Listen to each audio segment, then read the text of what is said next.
नमस्कार सर्वांना, स्वाभिमानी जय महाराष्ट्र.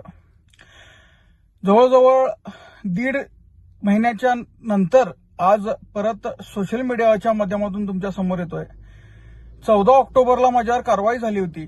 लाल पिवळ्या संघटनांचा म्होरक्या त्या ठिकाणी बेंगलोरवरून बेळगावात येऊन मराठी माणसांच्या विरोधात वाटेल ते बरळला आणि त्याला मार्मिक भाषेत उत्तर दिल्यामुळं माझ्यावरच उलटी कारवाई करून माझा फोन आणि माझी गाडी त्या ठिकाणी जप्त करण्यात आली होती.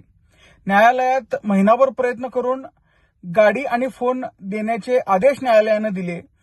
न्यायालयाच्या आदेशानंतर सुद्धा फक्त गाडी त्यांनी आमच्या ताब्यात दिली आणि फोन मात्र अद्याप आम्हाला दिला नाही. तर या सगळ्या प्रयत्नांमध्ये बायोमेट्रिक लॉक असल्यामुळे माझा तो नंबर बंद होता आणि नंबर बंद असल्यामुळे माझं सोशल मीडिया त्या ठिकाणी जवळजवळ 1.5-2 महिने बंद होतं. आज बऱ्याच दिवसानंतर आधारला दुसरा नंबर अपडेट झाल्यानंतर तो जुना नंबर चालू करून सोशल मीडिया चालू करतोय. या सर्व दुटप्पी कारवाईची माहिती तुम्हाला सविस्तर द्यायची आहे. ती लवकरच पत्रकार परिषद घेऊन ह्या सर्व 14 तारखेपर्यंत पासूनच्या घटनेचा जो क्रम आहे आणि कसे काही अधिकारी या लाल पिवळ्यांच्या हस्तक असल्यासारखे काम करतात याची सविस्तर माहिती त्या ठिकाणी तुम्हाला देईन आणि लवकरच हे सगळं तुमच्यासमोर मांडेन. आणि त्याचबरोबर या सगळ्याच्या विरोधात न्यायालयात आणि केंद्राकडे त्याचबरोबर मानवाधिकार आयोगाकडे तक्रार करणार आहे.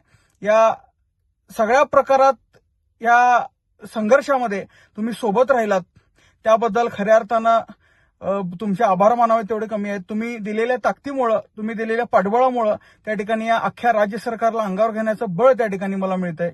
असेच सोबत राहा, लढूया, जिंकूया आणि संयुक्त महाराष्ट्राचं स्वप्न साकार करूया. माझी गाडी आणि फोन जप्त केला, पण माझ्यातली मराठी आणि महाराष्ट्र कोणी जप्त करू शकणार नाही. असंच सोबत राहा आणि या प्रशासनाच्या विरुद्ध एक वेगळ्या पद्धतीचं आंदोलन त्या ठिकाणी करावं लागणार आहे. कायद्याच्या चौकटीत राहून एक वेगळ्या पद्धतीचं आंदोलन सुरू करण्याचं त्या ठिकाणी आम्ही योजना करतोय. त्यात तुमची साथ ही खऱ्या अर्थानं मोलाची ठरणार आहे. लवकरच तुमच्या समोर येऊन सविस्तर या सगळ्या गोष्टींचा आढावा मी मांडेनच. तोपर्यंत स्वाभिमानी जय महाराष्ट्र. धन्यवाद. जय हिंद, जय महाराष्ट्र मित्रांनो.